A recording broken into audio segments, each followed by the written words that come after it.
It's not about dominating an industry. It's just about taking your piece of the pie. And as one person, as a one-person business, my advice is take the product that you've purchased that has changed your life and create your own version of it that is slightly better. Tailor that product that you've purchased to you. That's it. And then go and sell it. And I feel like you'll do really well, or surprise yourself with how well you do. Okay, so before we get into the episode, I need to tell you guys something. A few weeks ago, we hit 100,000 subscribers on this channel, and it's such a joyous moment. And I'm on a team meeting, I'm celebrating it with my team. And we're talking about how can we hit the next level? What's the next milestone? And I mentioned to them, I want to go even deeper with you guys. And so if you're serious about making a transformation in your life, or finally building that business, that personal brand, or just self-improvement in general, here's what we've done. We've just launched our YouTube membership community. And when you join, you'll get access to bonus content with some of our most popular guests. We just released an exclusive interview with Mr. Grateful, where he breaks down step by step how you can build a business using ChatGPT in just 30 minutes. So good. And so if you want to get access to that content and more, hit the join button in the YouTube description. And when you do so, you're actually supporting this channel. So thank you, and let's get into the show. This morning, I'm at my table in my kitchen. I'm eating breakfast, and I'm reading one of your newsletter posts, My Story, The Untold Truth of Dan Koe. In that article, you mentioned that in 2022, you made $800,000 working 2 hours a day. In 2023, you made $3.3 million. And so here's where I wanted to begin. Let's say that someone has just stumbled on this video. It popped up on their feed in YouTube, and they're intrigued with the idea of starting a one-person business. What has been the value of that business model in your life? I'll preface with a few things. So the first thing about working only 2 hours a day, I need to correct that to writing 2 hours a day, because a few people brought it up and I've talked about it in like a YouTube video, but it's writing 2 hours a day, because working on top of that, there's like admin tasks and other things like that. So writing, I'm sure we'll dig into that, but writing 2 hours a day is the base. But in terms of a one-person business, I'm not a one-person business anymore because I'm building startup and other things. But in terms of it being the entry into all of those things, in order for me to build that cash flow, to have money to invest in the other things I wanted to do with my life, or just kind of buy back the freedom that I was missing in a conventional job, it was invaluable for that reason, where a lot of people don't think, or they were just raised in the mindset that you can't make a lot of money as one person. And even though if people don't say that explicitly, that's what they're thinking. It's a limiting belief that's preventing them from even trying those things. So the one-person business and the time that we're in with the technology that we have, even just being able to build a website is something so new. Like drag and drop websites. In the past, I don't know if it would take 10 programmers, but 1, 2, 3 to build a good e-commerce site would take a good amount of time and an engineering team to build out. And now it's like you can spin that up in a few hours just by yourself. And now take that and apply it to every other area of business, like just attracting an audience or generating traffic by sending out a social media post or being consistent with that is incredible. You can set up a website to sell your products or services, and then you can attract traffic by writing content on social media. And so you've effectively paid maybe $50 to $100 to start the business. And depending on what kind of product you sell, a service, digital product, physical product, like it's just so easy to get started in those things. Yeah, you know what, you mentioned, especially in the times that we're in, I think one of the things that's kind of stood out to me from doing the show, so many people are like unaware, and even I was unaware of how people are making money today. Right. With online entrepreneurship and like the tools that they're using. It's so mystical. Yeah. Yeah. And so there was a video that you had, I was just talking to you about it, the future of work. And in the thumbnail of that video, you have survive mass replacement. Yeah. And so I wanted to talk about some of these tools and AI and automation, all these things that are changing. But to begin, like, It's the first time I've even heard that term, mass replacement. Like, can Mm. you speak about that? What is that? I don't know if it's as big a deal as maybe it's perceived as in the thumbnail. I mean, it's attention grabbing, it gets people to click, but I mean, what we can see is just jobs being replaced. Like that's in the headlines of everywhere. You look it up, you can find as many headlines as you want on that for all different industries.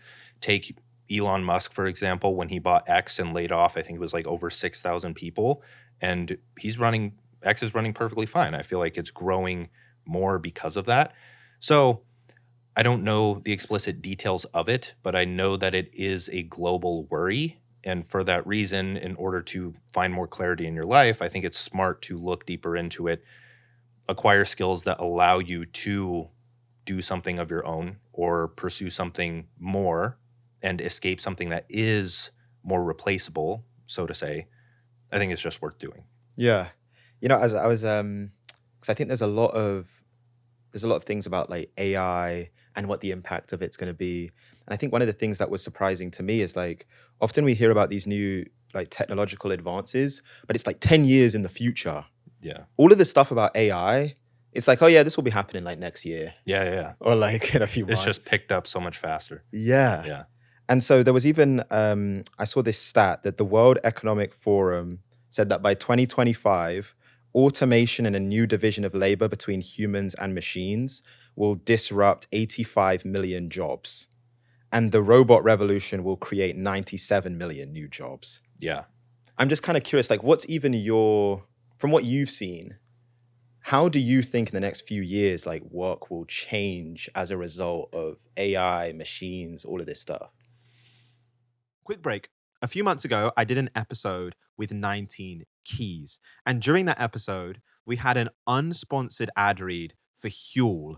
At the time, it was just a product I loved and I wanted to share it with you guys. Anyway, fast forward, so many of you commented Huel on that video that now this episode is sponsored by Huel, which is amazing. I've been drinking Huel since I was 17. Back when I started working out in London and I needed something high in protein and plant based. And so, fast forward, earlier this year, I'm back in London, I'm recording, and I see Huel Black on the shelf at my local Sainsbury's. So, I pick it up, and from that moment, it became part of my recording routine.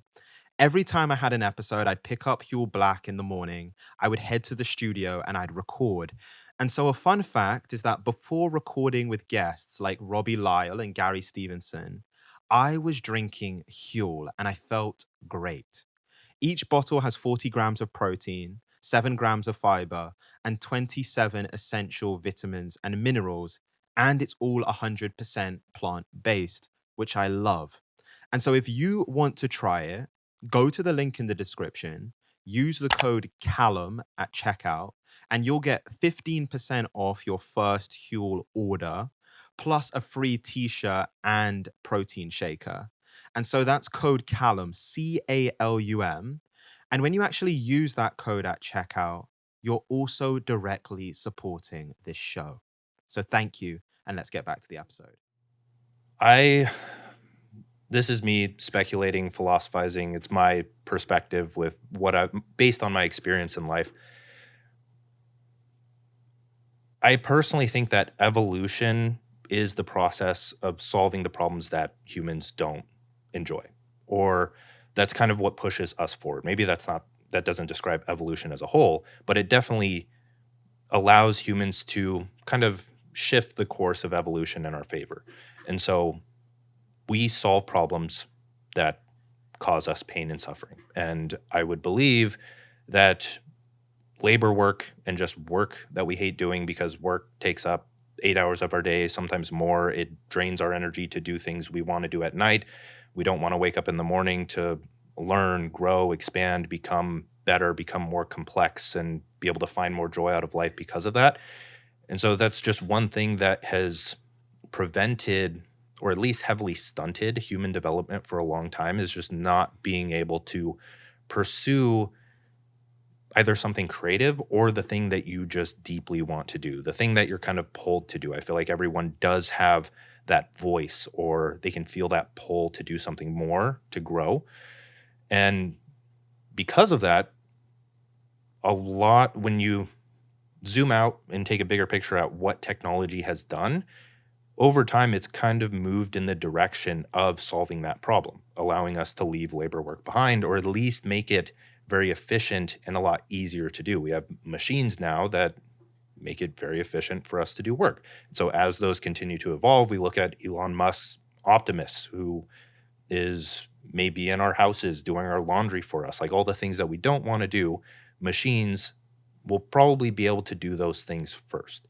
And so what that leaves us with is human problems, or more creative problems, and personal growth related problems, and meaning related problems, and education related problems. I'll stick there because we could unpack Yeah, there's so a lot. much more. You know, let's go deeper into it. And kind of where I want to get your perspective is like, do you think that we're ready? And here's what I mean, which is I think the kind of, if we park the kind of pessimistic, almost apocalyptic version of like AI will lead to the complete destruction of humanity. If we park that to one side and we just take the optimistic viewpoint that like AI and machines will replace a lot of the work that we don't want to do. And then like you mentioned, like we can focus on more like creative things, our passions, art, like things that we want to do, and everything else is taken care of. One of the things that kind of pops to mind for me, and I was listening to someone speak about this, we get a lot of our meaning and purpose through our work. Yep, 100%. So I'm just curious to get your opinion on it. Like, let's say that in 2025, like it even mentions in this study, a bunch of people no longer need to work. Like there's actually not a requirement on it. Maybe it is even some universal basic income that they can do to cover their expenses. Like, do you think as a race, as like humans, we're actually ready for that to be replaced in like a work sense? I don't think we're ready for it, but I think it happening will accelerate us growing into it a lot faster. So in terms of work being a necessary part of life, I do think that's a thing. It's like, imagine going on vacation. You spend a lot of time there. You're there for 2 weeks, maybe a month. Eventually, you want to go back home. You don't want to be retired anymore. I don't think retirement is a thing that people actually want. It's just a big dream that they work towards. But once they reach that, then they're like, oh, now I'm going to do the thing I was passionate about, or then I'm going to chase that. So if we are able to do that sooner, I feel like a lot of people are, if they take the time to do that, or if they're in the situation where they can do that, I'd recommend doing that, because you want to, work balances out the rest. It's like when you can't have happy without a sad reference point. Like you just, if you're happy all the time, eventually it just becomes normal and boring, and you're not too happy and you want to chase something higher, or you need to go down. This is when people are stranded on an island, everything gets normal, everything's going well, and then someone wants some form of chaos. They want something interesting, so they light a fire, or they do something crazy that causes a bit of drama, makes life interesting. So it's the same kind of thing with that, is when you're sad, then when you grow to the point of being happy, you have that sad reference point. Happy makes sense. And then you're there for too long, et cetera, et cetera. And you can't be sad without being happy. Like if you're just sad all the time and it normalizes, then it's kind of just your base operating state. Yeah. In a way, I kind of, and let me know if you agree with this, you kind of need the friction of people like, of almost being out of a job, or like that mass replacement to then You need the even pain. go, yeah, you need the pain to then even go through the process of like, okay, how do I adapt to this like new world that we're in? Yep. I think one of the things that's really interesting watching your content, it is kind of like we're moving into this new world. Like the rules of the game are just different than they've ever been. One of the things actually that you mentioned in the Future of Work video, when it comes to like the impact that AI will have, you said that entry-level jobs will be extinct. And so for people that are like, if someone's listening and they're like fearful of that reality, or they're even fearful about potentially feeling like they don't have utility in the world anymore. Yeah. how can someone protect themselves against this kind of new future, like where AI can do a lot of the things that they can do? It's going to be very empowering to some and very difficult to digest for others. You need to become very good at what you do, because I don't think the entry level will, so to say, go extinct. I just think the entry level will become the junior level or the senior level, right? It's just the bar is going to be raised. So in order to work for someone else, you have to be extremely good at what you do, and you have to be a generalist in the sense where you have that expertise, but it's now that you have AI tools and other things that allow you to either utilize skills faster or learn skills faster, that becomes more palatable to someone. But the other option is where a lot of people are going. If we look at the programming industry, there's a lot of people complaining about how entry-level jobs just require 3+ years of experience and all of these things that shouldn't be required for an entry-level job. So what that's causing the programmers to do is just go the indie hacker route, which means independent hacker, independent programmer, building your own thing and trying to make that work. And there's a massive community growing online that are doing those things.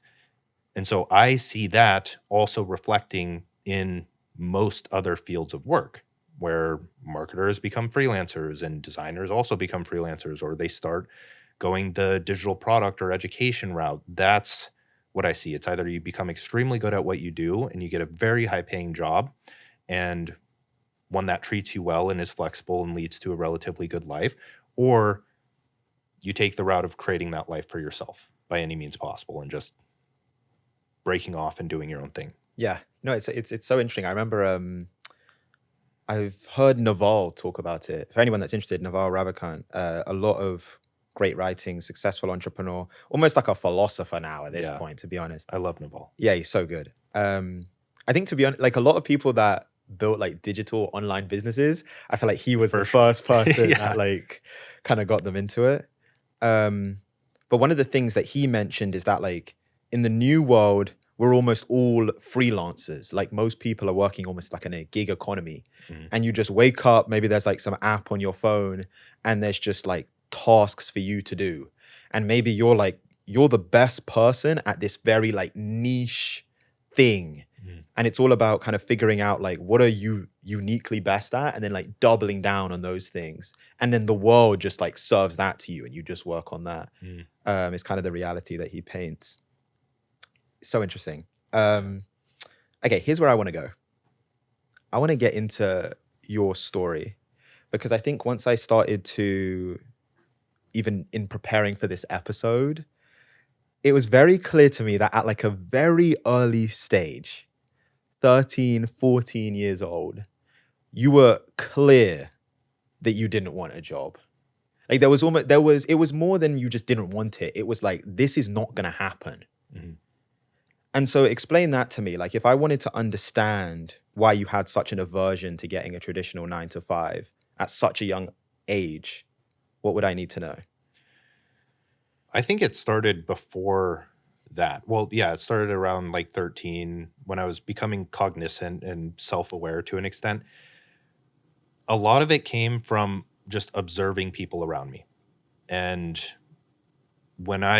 as we start talking about this, I do want to preface that I absolutely love my parents. They're great people, but in the past they were going through a difficult time. They were on the verge of divorce. It just wasn't a very good environment for them. And so living in that as a young kid, what I noticed is one, people being tired when they came home and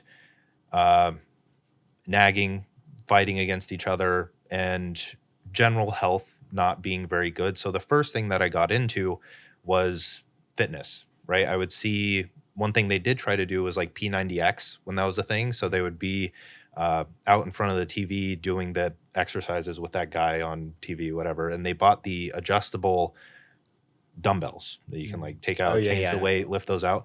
And so at night I would sneak those into my room. And the only thing I would do is like wrist curls, because I thought it would be super cool if I had veins in my arms. Of all things, I just thought that was cool. And so did that for a while, but that evolved into me getting really into fitness and learning more about it, and that being my main thing going into middle school, high school, that's just what I love to do. You'd find me at the gym or watching YouTubers, fitness YouTubers, and like OG YouTube. And that kind of instilled the mindset in me of observing and questioning. Observing, okay, here's what people are doing. Here's the life they have. Do I want that life? Not really. I'm going to do something to avoid that. And so as I started to dig deeper into the other problems, aside from just the general health or fitness problems, I realized, okay, my dad is gone from in the morning until 7 p.m. at night, and then he comes home, doesn't have any energy.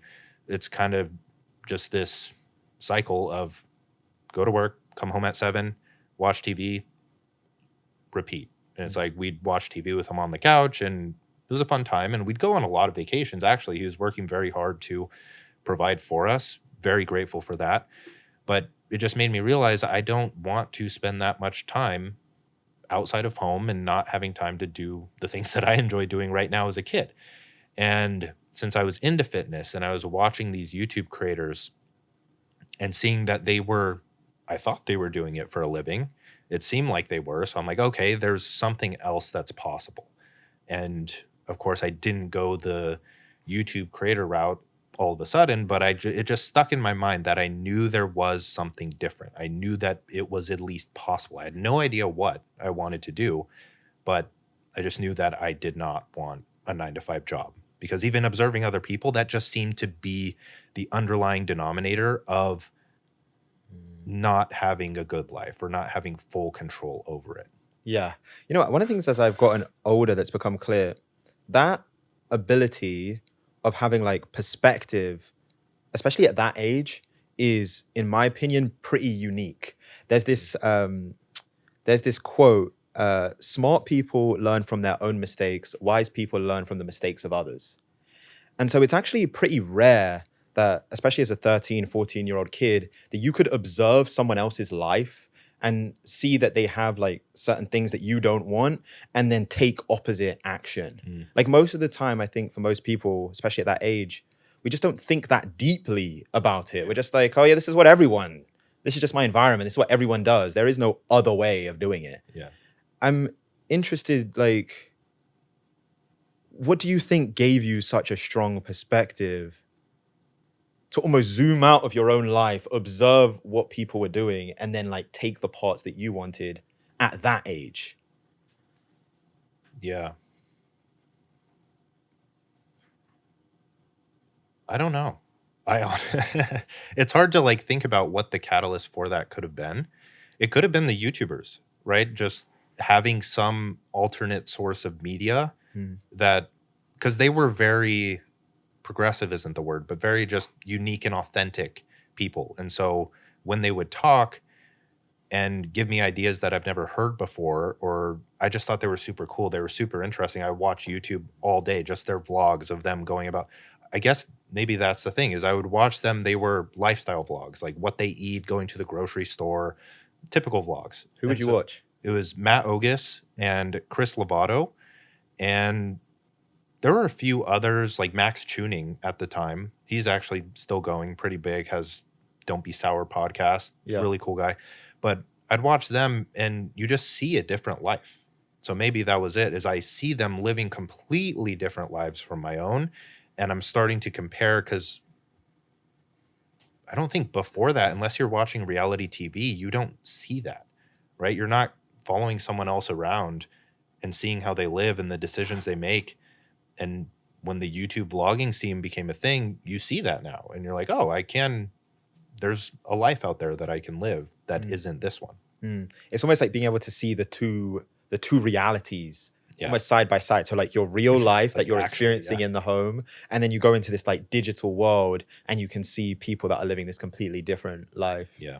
You know, I mentioned that your story that you wrote in that newsletter post, one of a few lines that you said there, you said, as a child, every corner I looked, people were unhappy with their careers, boss, spouse, children, colleagues, self, mornings, nights, everything. If everyone was told to watch the news, go to college, get a job, retire at 65, and do as they're told, would that not lead to everyone getting the same results? Is that not the cause of this global unhappiness? There was only one option: do the exact opposite of what everyone else was doing. Can you talk about that? Even that writing, it's pretty Yeah. special. Thank you. That's how it was. Even like going to school, see, it was everywhere. Maybe that's just what I noticed because I was trying to notice it or trying to confirm my beliefs of like, oh, everyone's unhappy. I know everyone's not unhappy. They like obviously they have moments of happiness and unhappiness like everyone else, but that's just what it seemed like when I'd get home. There's occasional arguing. There's just like you could tell that there wasn't an overwhelming amount of happiness.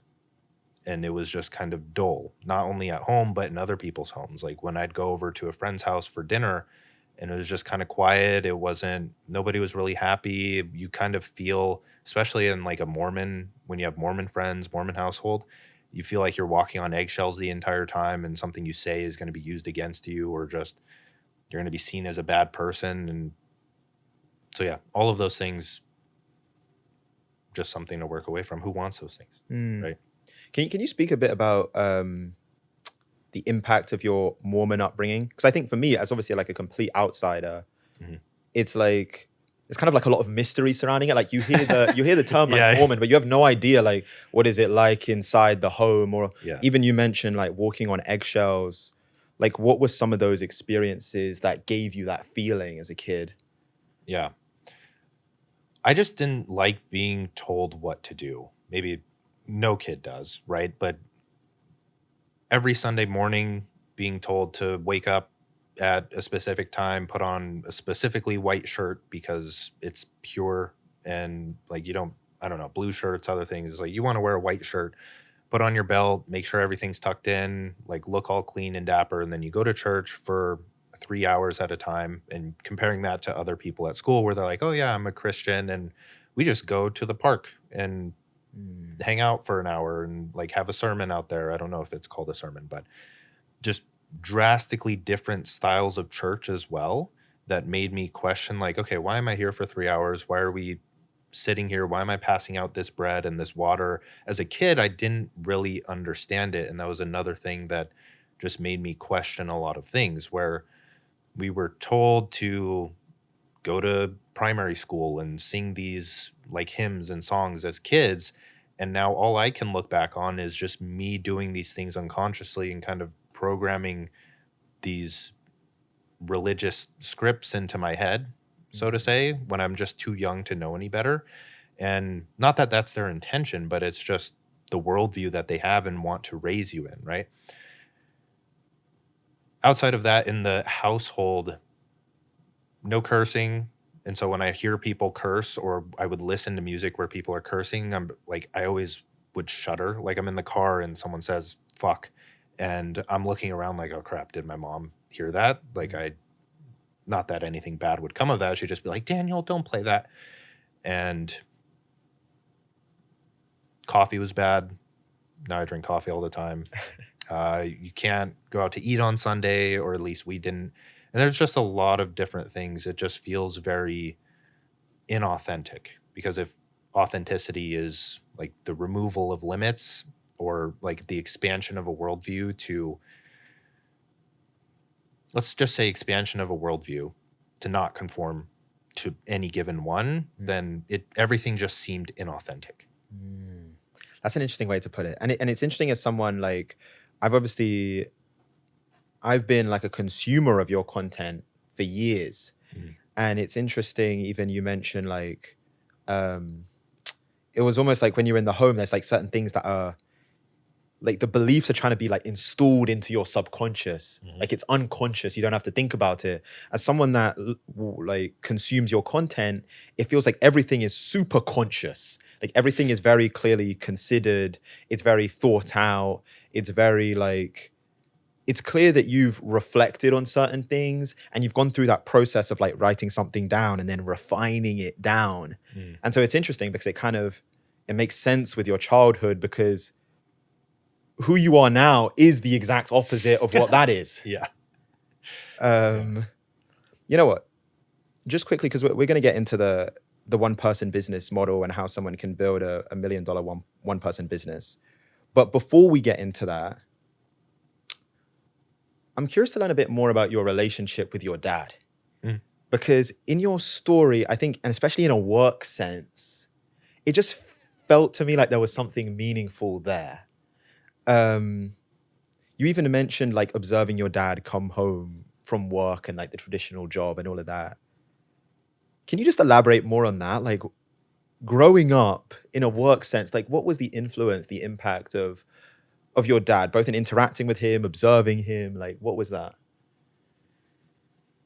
He was definitely a role model where he worked very hard and he enjoyed his work quite a bit. And he always tried to provide for us, where whenever we had the chance, we would go on some kind of a vacation, even if it's just a weekend thing to Sedona, which is a few hours north of us, or going to the Grand Canyon, or little things that meant a lot to us as a family. That's why he was working. He was genuinely working to provide for his kids. And while a lot of what we were talking about earlier, that's why I'm always kind of iffy about talking about it in the first place and don't do it too much, is because it sounds like it's all very negative and like I have this bad outlook on my past when that's just not the case at all. So relationship with my dad is very good. It's been bumpy over the years just because it started out like that and things were very good aside from observing what I didn't want in life. And when my parents got divorced, and that was kind of just out of nowhere, we didn't know it was going to happen so fast. And then my dad ended up moving out, and then my sister was out by then, but my brother and I would kind of like flip flop between the two, staying with either parent. And that kind of started to cause some resentment because it you don't want to do that as a kid. You don't want to go to one person's house and then have to pick up and move 2 weeks after and like flip flop. So now, once I got out of the house and moved to college, things were a lot better because I was finally like out on my own. I felt like I could explore and do new things. And things are still good to this day. My dad and I talk. He comes up sometimes. We haven't been on like a vacation like we used to, but it's a typical good father-son relationship. Yeah.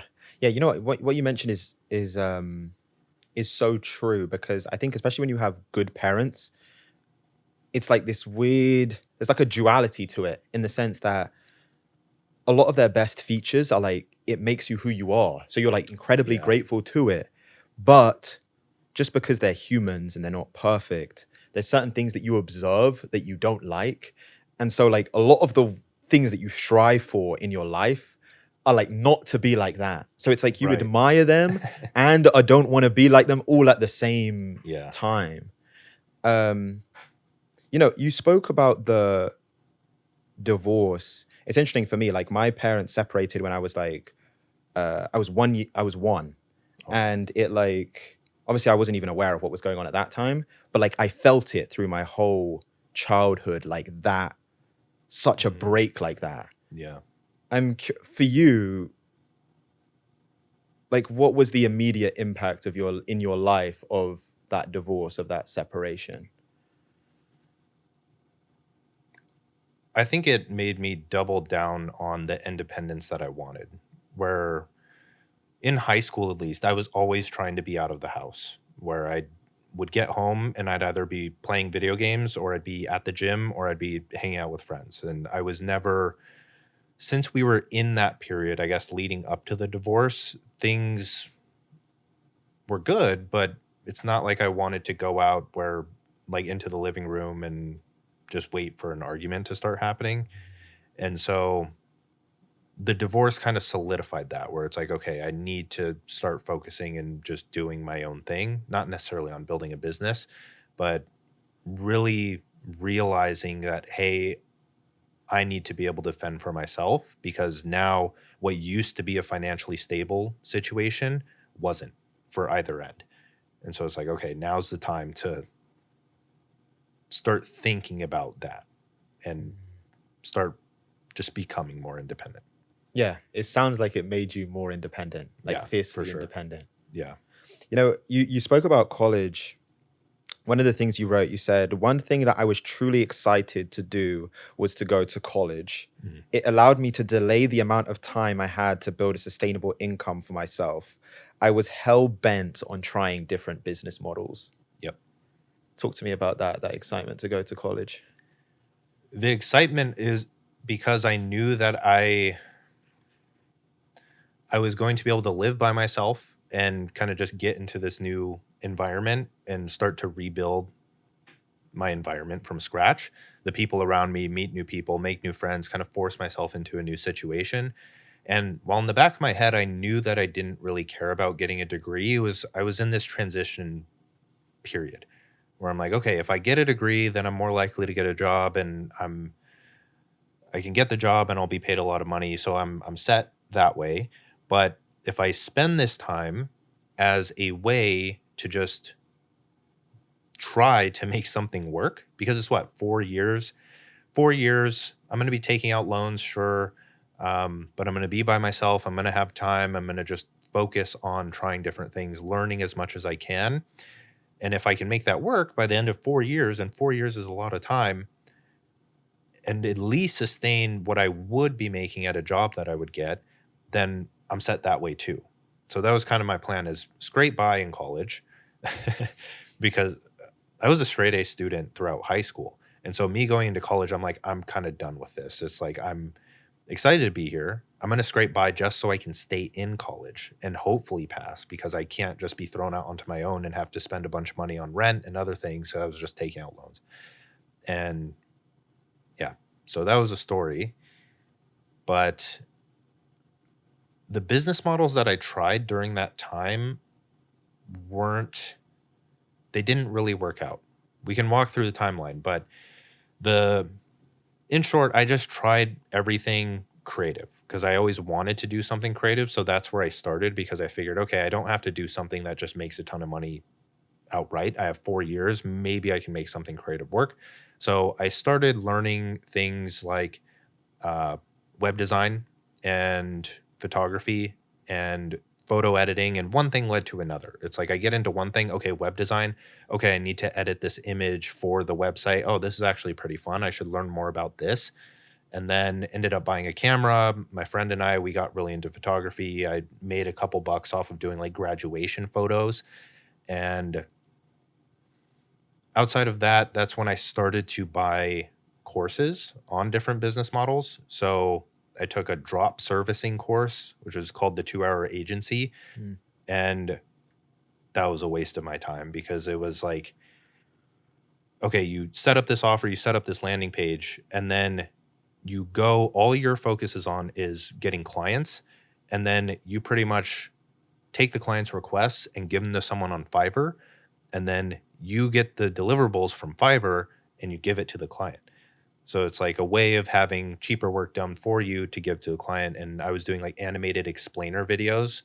So 1 minute animations based on a script that the client provided. I only got like 2 or 3 clients, but the animation sucked and I didn't feel good about doing that. So moved on to content marketing with SEO and drop shipping. I took a drop shipping course and I drop shipped rave clothes. So found a supplier on AliExpress, hooked it up to Shopify, found some cool looking like women's rave clothes, and then tried selling those, sold 1 or 2. And I was just like, this sucks. This, like, I'm not making any money here, like substantial money that would actually justify me doing this full time. But as I was taking these courses and learning things, skills started to click very slowly, where it's like in the dropshipping course, I learned that branding matters above all. And then in a Facebook ads course that I took, I learned copy matters above all. And so I'm like, okay, branding is important, copywriting is important, web design, I can already do that. And started to move more into the e-commerce space. And I ended up doing the blue light glasses, where ordered those from my parents, or not my parents, my dad helped me. He gave me $3,000 so I could buy like 500 pairs of glasses from Alibaba and try to sell those. That didn't work. Just all these things that didn't work is the thing. I could go into each of them, but they all didn't last that long. But they taught me a lot that led to what works now. You know what's interesting? Even as I went through your story, it's like there's this thing they talk about in storytelling, like the hero's journey. Mhm. It's almost this thing of being like you're lost and then you're found. And then in your story, it's like you're lost and then found and then lost again and then found. Like it's like this Yeah. constant. And one of the things that you even wrote in that newsletter, you say, this was you reflecting on college. You say, around that time, my group of friends and I were arrested for smoking weed in the parking structure across from our dorm building. And then you go on to say, this is an important turning point in my life. Yeah. What made you say that?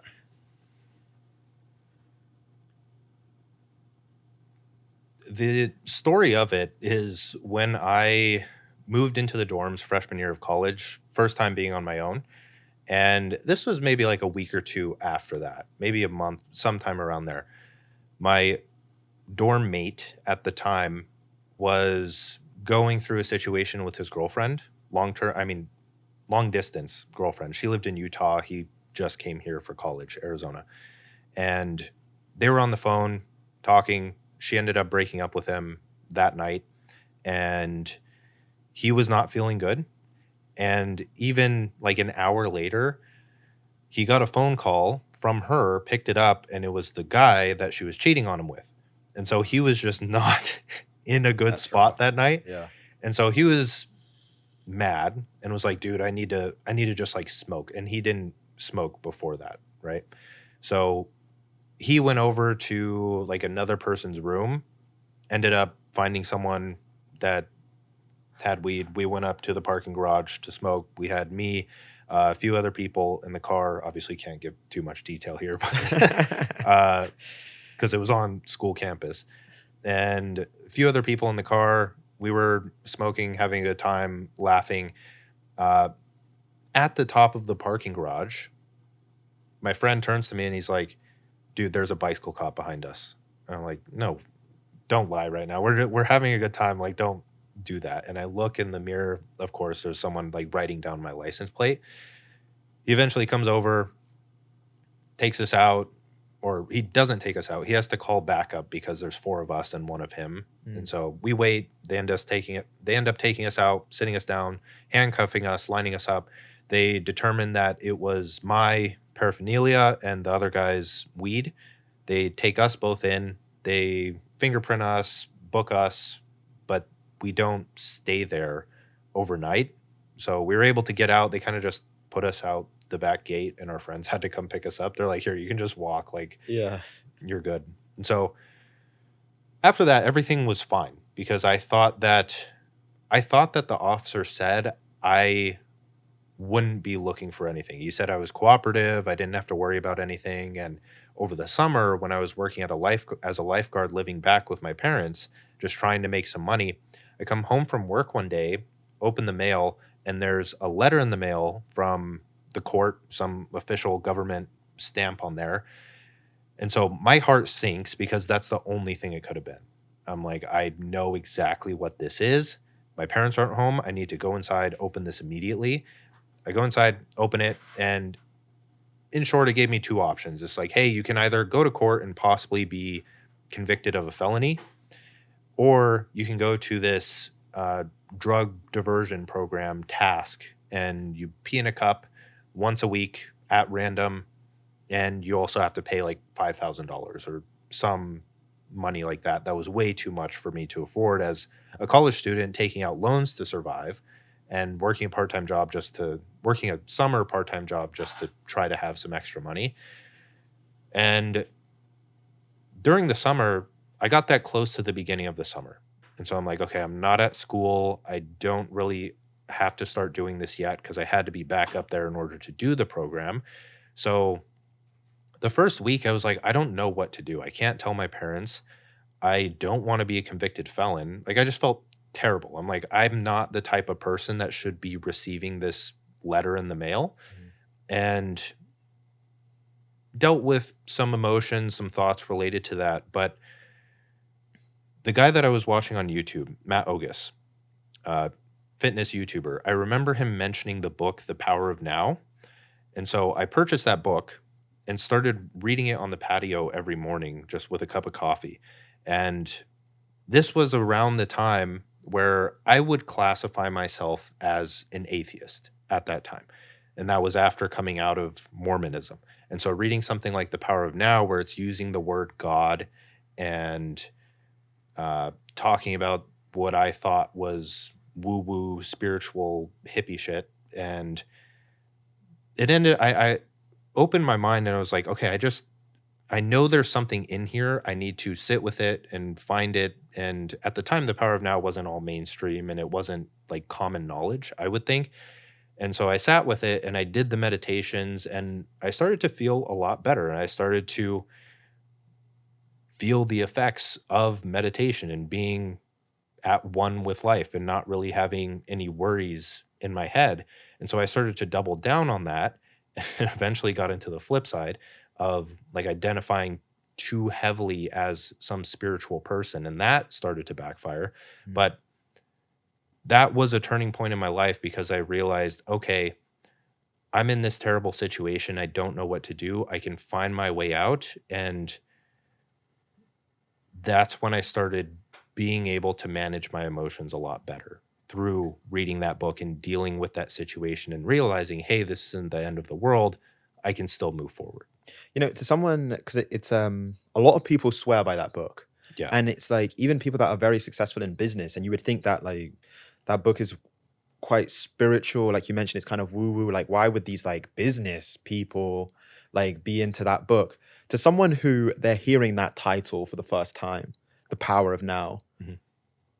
can you just explain like the power of it? Like, what is the value? I didn't even mean to do that, but what is like the value of that book?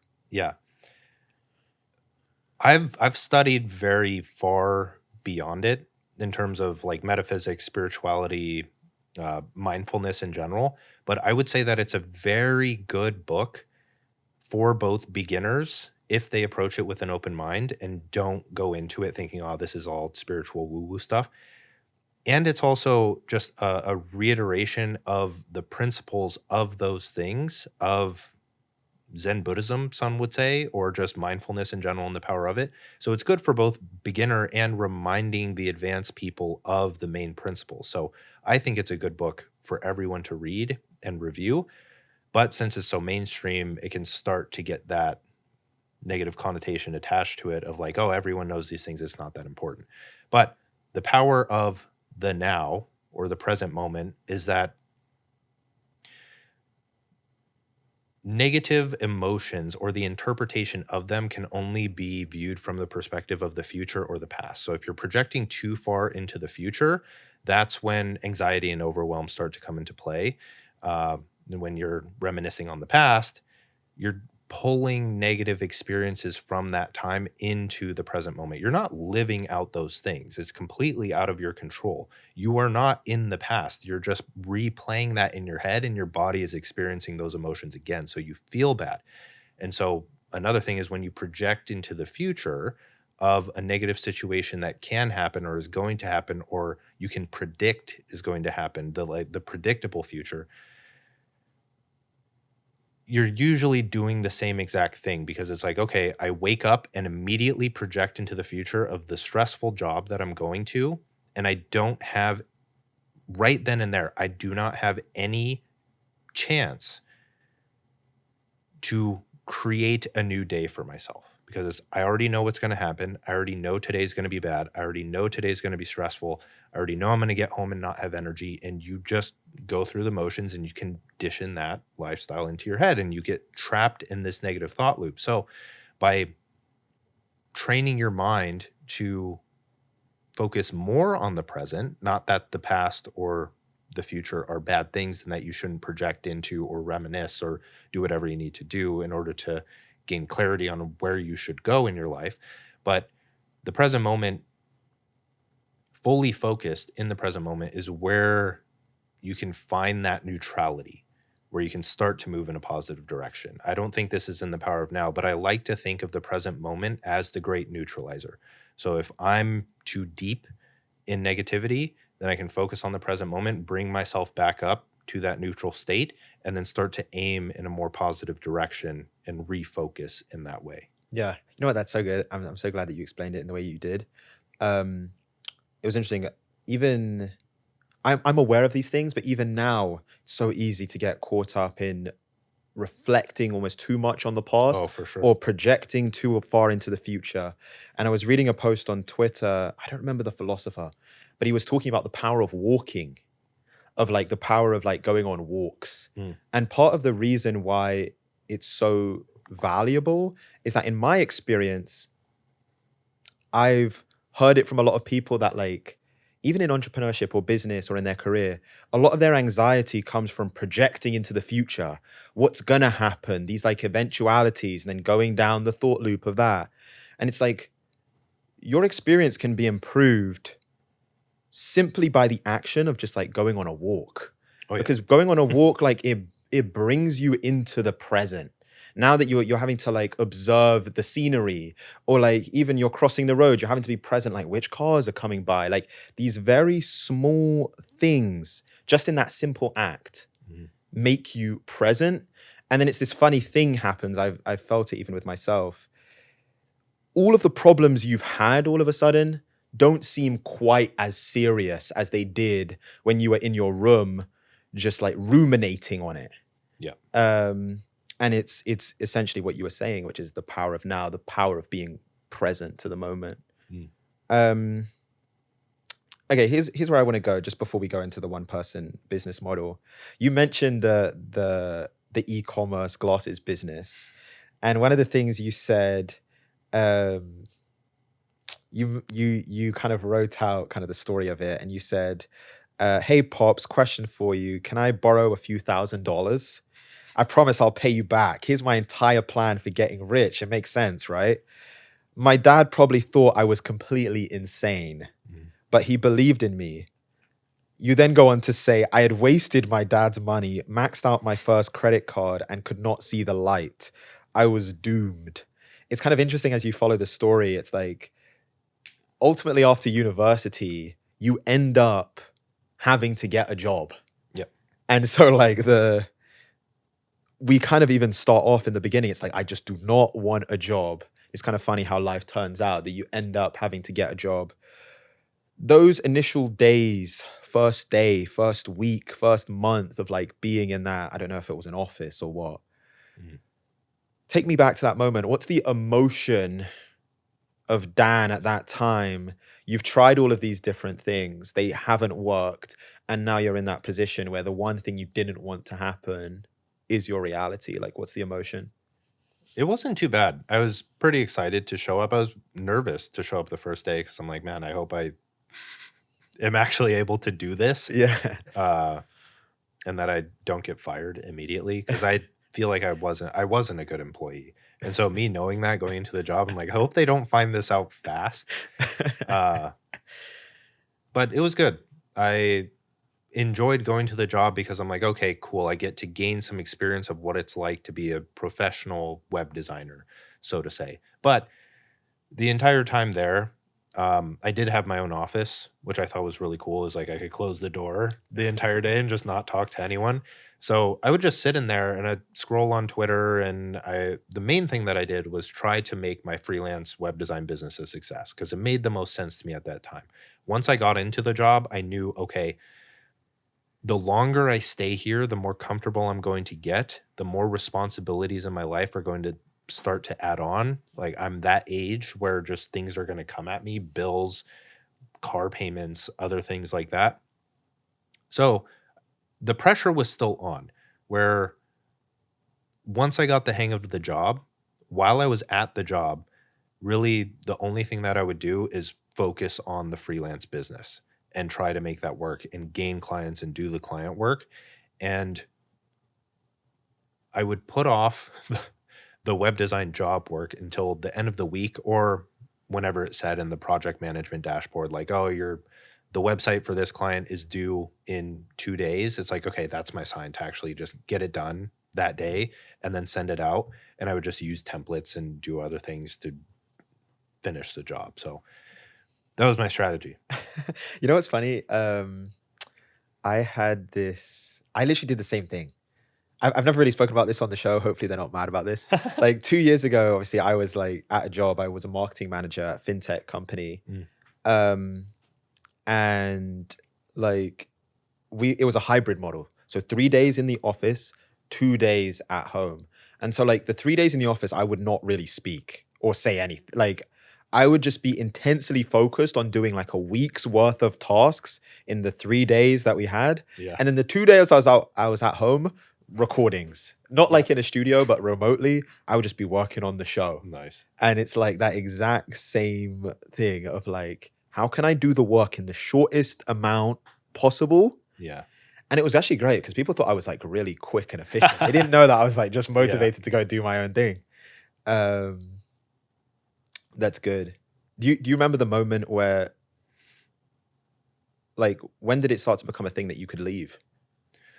It started to stack up where before that, like before I got the job, I had made a few bucks here and there. Like I'd landed clients beforehand, whether it be for web design or the SEO thing. Like all of the business were failures. All the business I tried were failures because I just quit doing them, right? There were some where I made a sale of the rave clothing stuff, or I landed a $500 client for the coding that I was doing. My sister's boyfriend wanted a website for his mattress business. And so little things like that where I knew that clients were possible. And so as I started to raise my prices, like I understood, okay, I've charged 500 before, I've charged 1,000 before. Okay, my girlfriend at the time, she was helping me get in with her boss, and I charged 1,500 when I should have charged like 15,000. I wasn't in the mindset that I can charge a lot to people that have a lot of money because I just hadn't experienced that much money before in my life. And I feel like this is where a lot of beginner freelancers struggle, is they think I can't charge above $500 to $1,000 simply because I'm used to Upwork and Fiverr gigs, and I've never worked with a company that's making $1 million+ a month. And so they just don't realize like, oh, $5,000, $10,000, $15,000 for this quality work that I'm doing. Like some people will think that's too cheap and they won't even buy it. So you just have to get into that mindset and find the right people if you're a freelancer, where that's not really what I do anymore or don't really teach.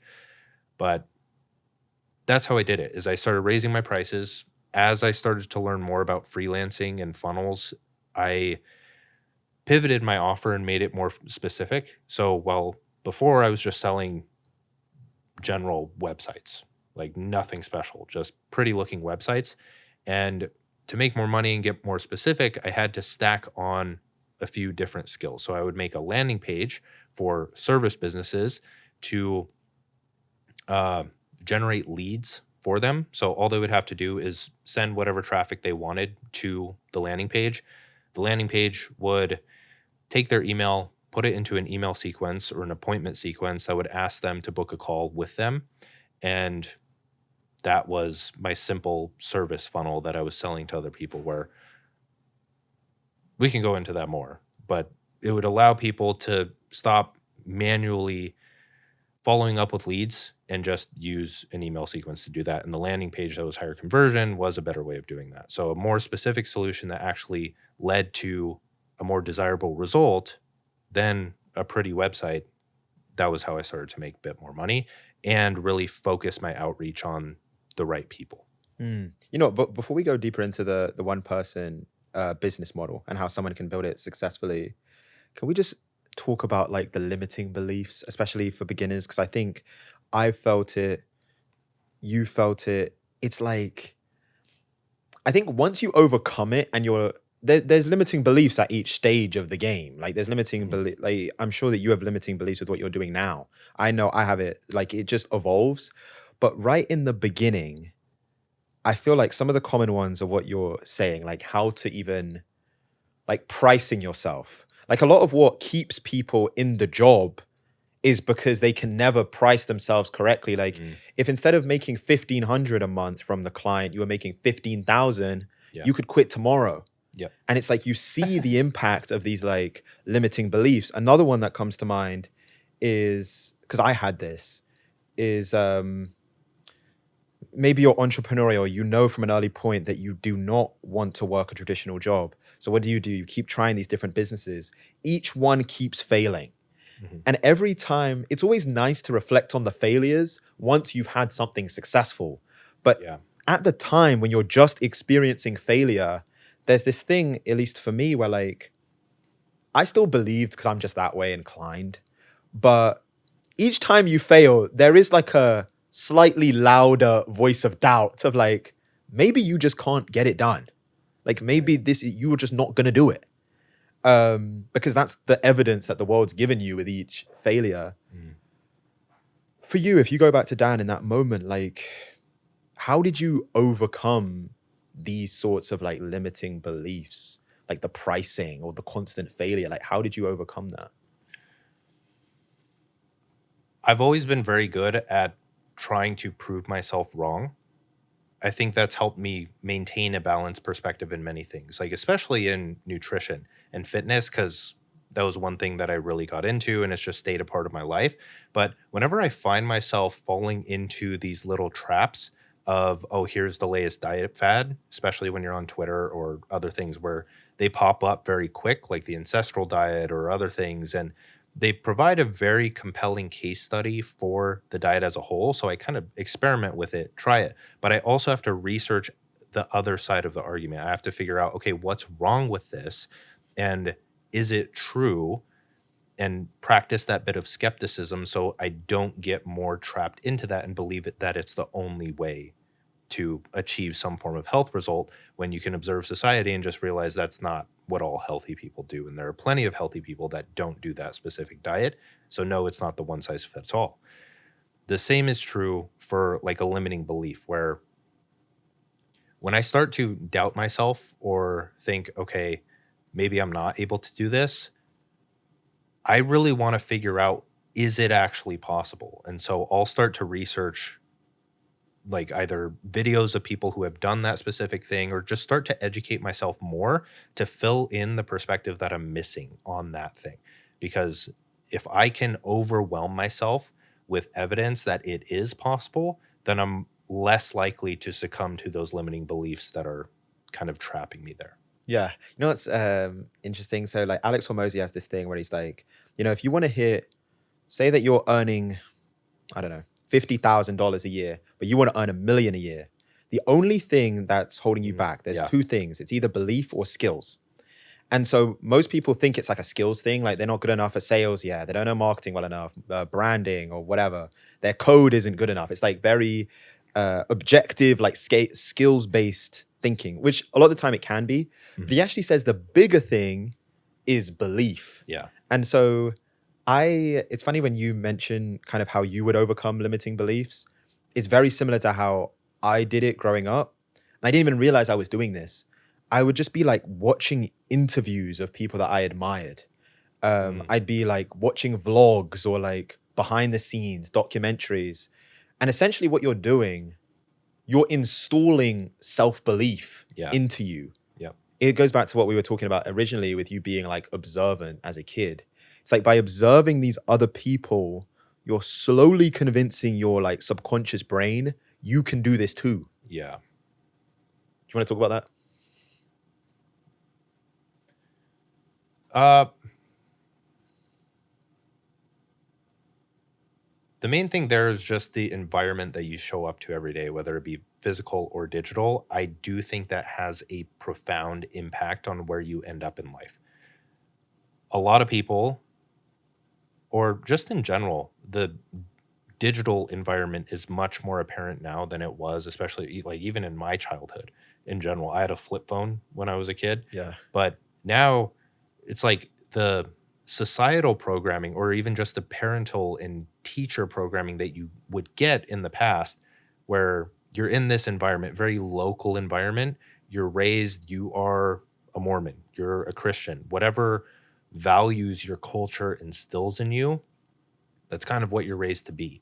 Now, in the digital world, you have all of this different stimuli, and most people find themselves in this pocket of memes and self-deprecation and, by their own words, toxicity. A lot of people, if you ask them, what will you label social media as? Oh, it's toxic. I haven't really found that to be the case because I've just been very intentional with who I follow, who I learn from. I see social media as a public school system for a lot of people, like a decentralized public school system where I can choose, hey, this person has a similar goal as me. They're teaching good information. I can follow them, learn from them, grow with them.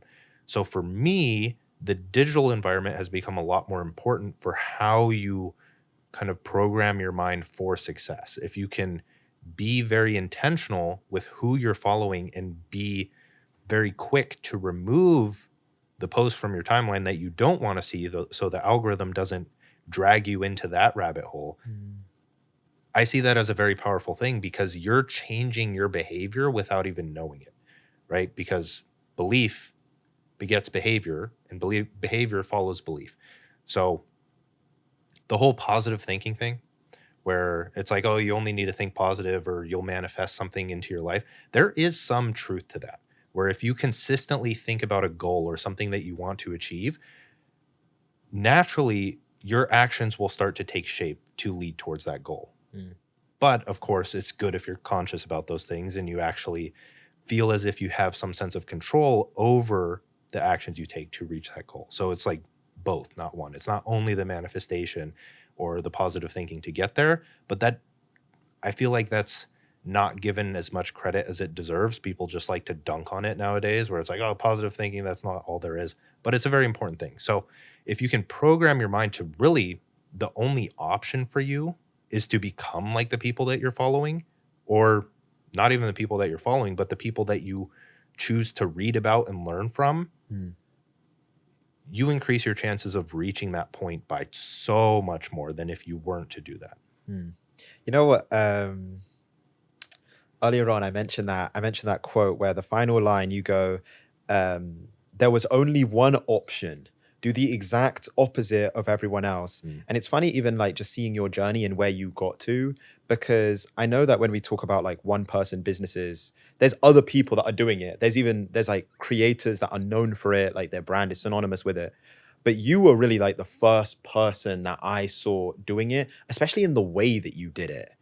And it was almost like what you were saying is correct. Like you had this aversion to doing things the traditional way. And so it's like you innovated this new model of how to do it. It's like something that is very you, and now it's kind of like synonymous, like you're known for it. So you know what? I want to go deeper into it. Because when I read that in 2022 you made $800,000 doing it, writing 2 hours a day. Then in 2023 you made 3.3 million. What I did is, and it was like timely for this episode, we even spoke about AI in the beginning. I got AI to take some of your videos on how to build a one-person business successfully. And I said to it, take these transcripts and put it down to a 5-step framework. And so I'm going to read off some of the headlines or the steps. We can go through this step by step, and we can just going to make it so fucking real for people that want to do this. Cool. So let's start in the beginning. Step 1, this is what AI told me. It said, solve your own problems and sell the solution. Can you talk about that? I think the best place to start with business are the problems in your own life. And what I mean by that are problems that fall within the domains of health, wealth, relationships, and happiness. The problems that are just very apparent and very valuable.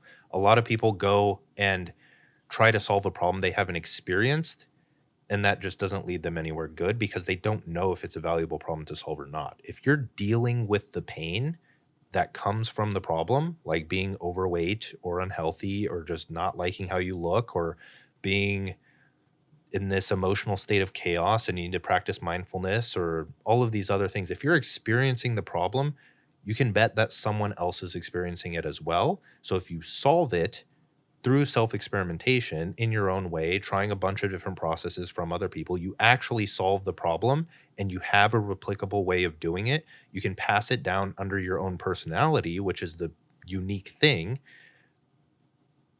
and that's how you sell. But in terms of how to actually create a product from that or solve the problem and sell the solution, you can do that in a bunch of different ways. For a productivity problem, you can create a physical planner. You can create a digital planner now too. But a lot of the time, I want to go for an education-based business model most of the time as a beginner. Because one, it's completely accessible. You don't need to have any overhead. You don't need to really learn anything aside from how to get your education product up and on the internet. Most of the time, the education product is going to be an info product.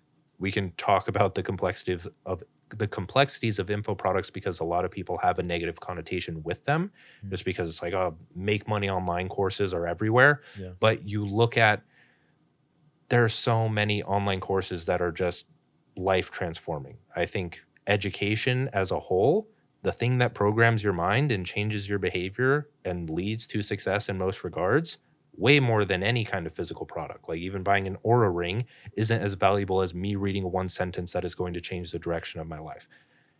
Good education products are the most valuable kind of product in my eyes, and they are the most profitable. So with both of those things taken into account, if you can educate people on a specific system or process that you use to solve a painful problem in your life and sell it under your own personality as a personal brand or a creator, that's how you build a cash flowing business so that one, it's hyper profitable. Two, you can use those profits to take and then do what you want if you wanted to start another business at that point. Yeah. When I was reading through this, I think one of the things that came to mind, and I know you've worked with like hundreds, and to be honest, with your content, thousands or millions of people you've Yeah. interacted that have Yeah. tried to do these things. And so here's one of the things that in my mind, it immediately popped up is, as humans, we take a lot of our own experiences for granted. So a lot of Oh, like the problems that we have or face on a daily basis, we either we kind of discount it as like, oh, that's just like a personal problem, or you just forget about it. Like, I'm sure that for someone every day, like if people that are listening, if you say, okay, what's like the solve a problem and sell the solution, in their mind, there's probably not a clear problem that comes to mind immediately. But even just today, there's probably like 3 or 4 problems that you've had to solve. So a lot of the time, it's like either we're completely unaware of the problems that we have in our lives, or even if we are acutely aware, we just think, oh yeah, this was just my thing. Like the reason I was overweight is because I have this thing from when I was growing up, or like this condition, or this family thing. It's not something that other people face, and so it's not something that could be a business. Like we discount a lot of the things that we experience. So talk about that. Like, how can someone know if, almost like when a personal problem could potentially actually be a business problem that they can solve for others? yeah. So to give more clarity just to the process in general, rather than just going straight into solving your own problem and selling the solution, the thing that I recommend is looking at what products or services or education or books that you've already bought and have benefited from. Because one, you're proving to yourself that people already buy those things because you've bought it.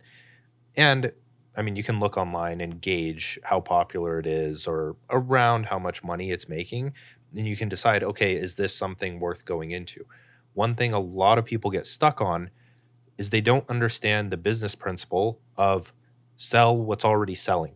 They think, oh, if it's saturated, that's a bad thing, when that's where the money is. It's like, think of, if you lay out all industries or niches or whatever it may be, and you filter them based on how saturated they are, and then you bring it up with another graph that shows exactly how much money is in each space, it's going to show the ones that are the most saturated have the most money because that's where people are spending money. So it's not about dominating an industry. It's just about taking your piece of the pie. And as one person, as a one-person business, that piece of the pie is relatively small, especially at high profit margins. You don't have to make, I mean, $1 to $3 million, not a lot of people are going to hit that in 5+ years. It's going to take a bit longer, but $100,000 a year, $200,000, that's life-changing money doing your own thing with full control over your time.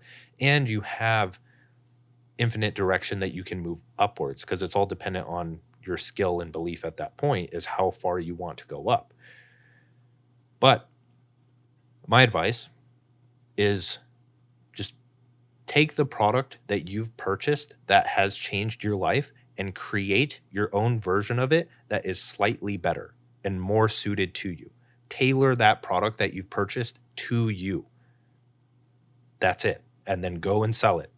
And I feel like you'll do really well, or surprise yourself with how well you do. Okay, you know, I think that's so good, but let's go one step deeper, because here's the limiting, and we can just go through and dispel all of it. Here's the other limiting belief that I see. So let's take the fitness example. Mhm. Let's say the problem that I experienced was I was overweight, and in the last year, 2 years, 18 months, let's say that, I've lost 50 pounds. I'm lean, I'm ripped, I'm in great shape. So now it's like, okay, so I'm going to sell something kind of in that info product, education, consulting, whatever it is. Yeah. I'm going to sell in kind of this fitness niche. Then the kind of obstacle, limiting belief pops up in my mind. Well, why would someone buy my solution? Yeah. What about the Olympic bodybuilder who is like, I don't know, 5-6% body fat and like has all of the followers? Surely they're just going to go to their course. Like, there's so many people that do it. Like, why would they purchase from me? Yeah. Can you speak about that? Yes. You're assuming that every person on earth follows that person and knows that they exist. That's it. It's like, the way that I like to think about it is when I learn something, there's two types of way you can find a product for something. There's, I have the intention to learn or buy this specific thing, and I'm searching it up directly, and I'm going to find someone who is actively advertising that thing. The second thing is that I'm introduced to it, or I discover it from just someone that I follow online, or they're thrown in front of me. So let's say I sell a web design product, because that was one of my first products, was a web design course, just literally teaching web design, how to build a website in WordPress. And there's plenty of people that do that on YouTube, and it's free and they don't charge for it. But when I'm building an audience on social media and attracting random people on the internet to my thoughts, opinions, interests, ideas, I have this audience here who, some of them understand what WordPress and web design is, but I can guarantee 99% of them are not actively subscribed or looking for a web design course on those specific thing. So that's where the skill of persuasion and even education come into play of, okay, I have a web design course. You're this random audience that follows me, and not completely random. They like what I talk about and kind of the vision and message that I'm giving out. They want to improve.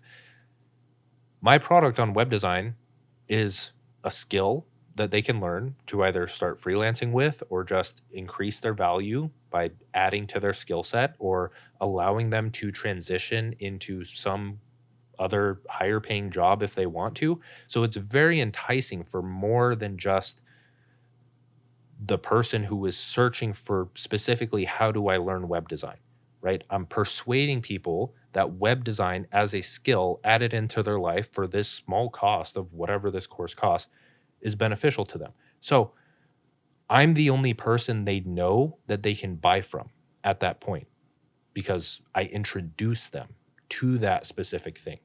And even if someone else is selling it, if they resonate with me and my message and the ideas and the content and the newsletters that I put out before, they're more likely to buy from me. So that's kind of the gist of all of it. You know, I agree with what you're saying. I want to make one more add, because this Yeah. is what I've realized, even with my business, is a lot of the times it's like we pedestalize the people that are at like the very top of a certain profession. So if you're in business, you're looking at Jeff Bezos, Elon Musk, Bill, like you're looking at the people that run the biggest companies or they founded the biggest companies in the world. Steve Jobs. To be honest, I think that the majority of the time, the people that are the best to learn from are only really like 1 or 2 steps ahead of where For sure. you are. Yeah. And so it's not only just that they can't, like they might not be, your audience or your customers might not be aware of the person who's at the very top of the field. It's also like you're a better person for them to learn from because you've just experienced what they've done. It's like if I was trying to learn basketball or like how to dribble a basketball, and I was like, okay, I need LeBron James to teach me. The guy's too far ahead in like he doesn't Yeah. think about how he can't teach me how to dribble a basketball. Well, he probably could, Yeah. but it would be better someone that's like a few steps ahead and is more of an educator Yep. because they're more relatable to me. They understand the pain points because they've just experienced those pain points. Yeah. Okay, here's where I want to go next. So, step 1, solve your own problems and sell the solution. I think a big part of your framework is the content creation piece. For sure. So, clear it up for me. Like, for someone that's getting started, what is like the order of operations? Like, let's say that I've come up with I know what the problem is. I know what the solution I want to sell. Do I need to know that first, or do I need to decide which platform, which social media I'm posting on first? Like, what is the order? Depends on how you want to go about it. I know a lot of people do very well when they just know, I want to sell this, I'm going to take it, and I'm going to market the crap out of that. I know other people who are just like, I have something that I want to talk about and build an audience around. The product can come later. Product or service can come later. So either way, it works. I don't think you need a specific product or service for a specific platform. But the order of operations in my eyes is you need, let's just say 3 things. You need social media posts. So you need to actually be growing and getting engagement. We'll come back to that. You need a newsletter or some kind of long form content. So newsletter, podcast, YouTube, something longer form. And then you need the product or service to plug within both of those. That's the entire one-person business in a nutshell, is social media posts, growing an audience there, sending that audience to your newsletter or long-form content, promoting the product or service in your long-form content because the long-form content is more nurturing. You have more room to be educational, to prove your competence, to make people want to buy your thing because they can see the value in it now. On social media, where things are kind of forced to be shallow because you don't have time or space to make them deep, you need that place for more depth, which is the long form newsletter, podcast, YouTube video, where that's where you're going to make the most sales. So if you were to split this up throughout the week, one thing that I like to do is for 30 to 60 minutes every single morning, I like to either outline or write my newsletter for the week. After that, the social media posts, 30 minutes a day, if that. Sometimes they just come once you get good at writing social posts, they just kind of come for you, right? Outside of that, the social media posts get cross-posted to all platforms, or they can be used as Reels, Shorts, or TikTok scripts. If you're just talking to the camera like this, you can just read the tweet off your phone, pretty good Reel or Short. The newsletter gets used as a YouTube video script or a solo podcast script. So when I'm recording my YouTube videos, I quite literally have the newsletter pulled up on my computer and I start reading it. And if I know what to say, then I'll just say it to the camera and riff. If I have to read the line or I don't want to butcher the line, that's when I look down and read it directly from the computer. And that's when my editor puts over text screens or B-roll or something like that. It's just a very easy editing process that way.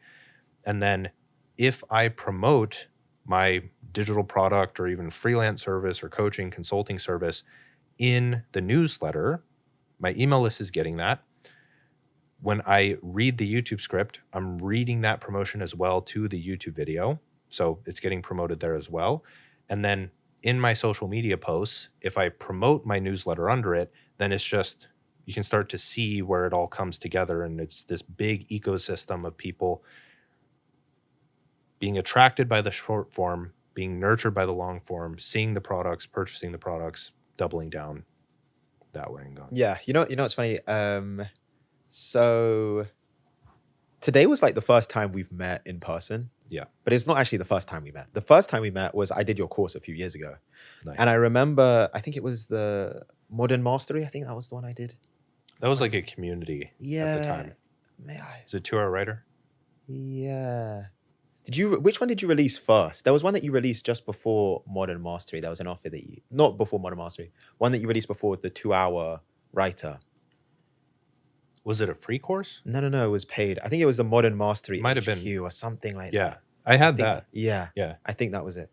And I remember when I first heard that framework, it's genius. And it's essentially how you've built these multi-million-dollar businesses that you've built, which is your week or your day. We were talking about writing for 2 hours a day or 2 to 4 hours a day, right? Your day starts with the long form writing piece. Yeah.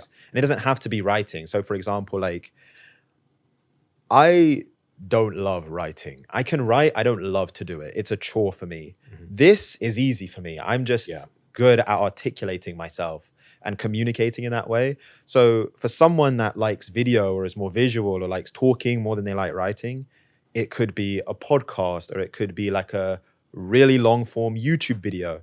That's almost the basis.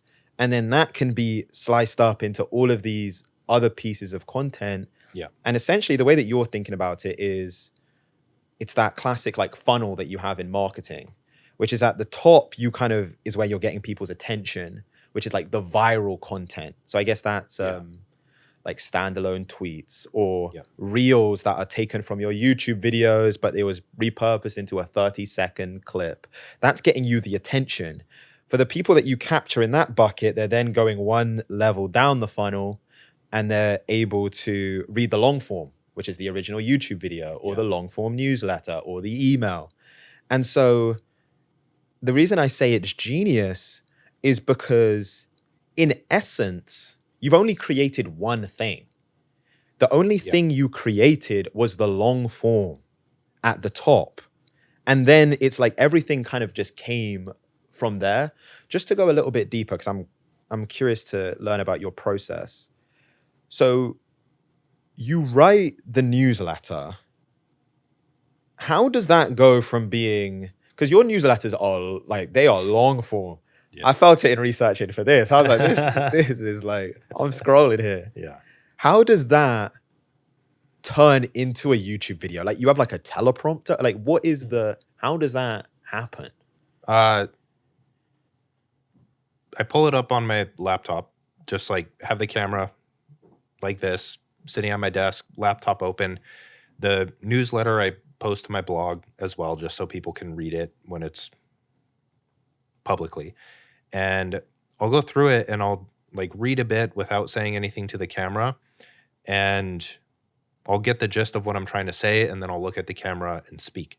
And if there's any section where I don't want to butcher the sentence or I don't want to mess things up, I'll just read looking down directly at the newsletter.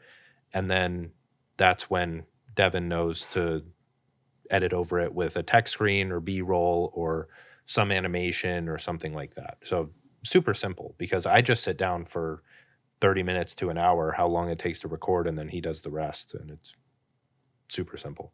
Okay, it's cool because we actually have Devin in the room. Like, what does the files look like that he gets? So, like, is it just one thing with like gaps? I guess where you've like had to focus on getting one point right, or like, is it like separate pieces? Like, what is he receiving? Like, how much work is he even doing versus you're just saying it kind of perfect first time off the newsletter? Oh, I'm definitely not saying it perfect the first time. So he gets just a long, usually like 45-minute to an hour long video clip. He drags that into Premiere, goes through his cuts, does a few watch throughs. He could probably speak on this way better than me. But in short, he removes all the gaps, watches through, makes sure I'm not repeating anything. Makes me sound a lot better than I sound without the cuts. A lot of people, like even my mom or girlfriend, when they don't know the process, they're like, how are you so articulate in these videos? And I'm like, it's cut. Like Yeah. that is not how I sound at all. So yeah, I don't know how long he I think, spends. it's kind of funny because I think we were talking about limiting beliefs earlier. People don't realize how much of like the content that they absolutely love is edited. Yeah. Like that wasn't they Mhm. just sat down and or were like genius level at this and just went. There's like an editing process, and it's been edited so well that it's indistinguishable to your eye. Like you can't tell that he cut it there. Like Yeah. um It's that alone. Some people don't like that. They say they want the raw and the really, they just want it raw for some reason. That's like the buzzword, I guess, raw and uncut. yeah. But it's like it's a universal principle. Like you look at the rug, Alan Watts talks about this, where you have one side of the rug that's just beautiful, pretty, immaculate, but then you flip it over and you see the ugly side. You see the stitching underneath and everything that allows the beautiful part to be beautiful. That's the thing. So you don't see the underlying ugliness that we cut to deliver this piece of art, if you want to consider an educational video art, to deliver this piece of value to you. That was the process for it. Yes, there's a lot of ugly underneath, but that's what allowed this to come together. Yeah, no, that's so good. That's so good. Okay, so step 1, solve your own problems and sell the solution. Step 2, create a digital storefront and build an audience. We've kind of spoken about the content creation piece. Let's talk about the digital storefront. And when I read that, it's and this is what ChatGPT said. It said set up a simple social media profile, your digital storefront where you post valuable, relatable content consistently. Writing and posting daily is critical to attract an audience. Can you talk about that digital storefront? Because I can imagine people, they're setting up whatever it is, the Instagram, the Twitter, the YouTube, and all of these things come up about like, should it just be my personal page? Should it be, what do I have in the bio? What's the offer? Like, can you talk about that, the idea of a digital storefront, how someone can set that up? Yeah. Digital storefront is a good way to put it. I like to think of it like that because when you set up a physical storefront, you have like a business that people can walk into, right?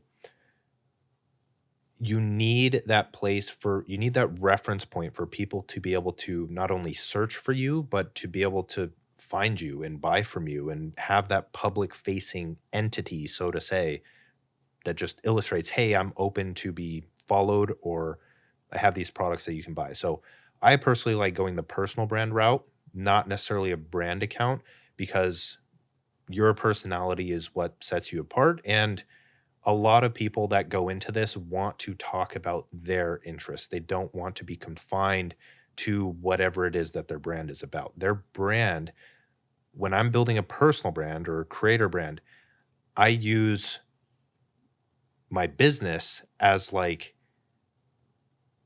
this is my authority. This is the thing that I'm building. This is what you can buy from me, but it's slightly separate from my personal brand, from me. So the personal brand is for, how do I explain it? It's a world that you can invite people into. I like to think of brand as an environment where people join to adopt your worldview, your identity, your goals, and see if they have shared interests or relatability with you.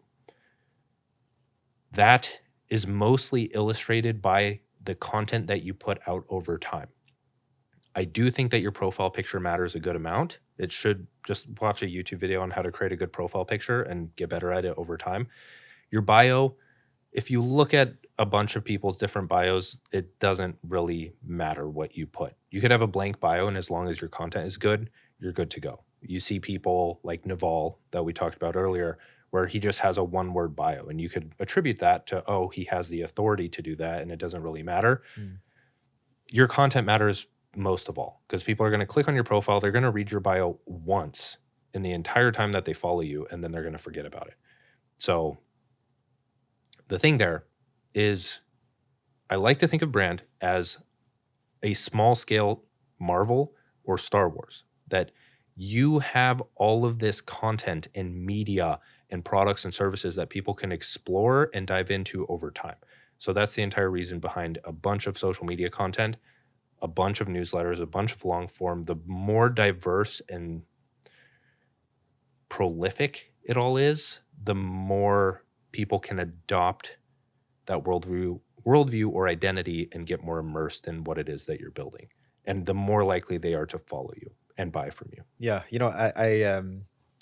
I love what you mentioned about it, like it being your brand is almost your own Marvel, like MCU, your Marvel universe Yeah. or Star Wars. But here's the thing, because when I speak with people, I think I think a lot of people actually, especially kind of in our age group, they want to get into content creation. Like they've seen the value of it, of the personal brand. They want to get into it.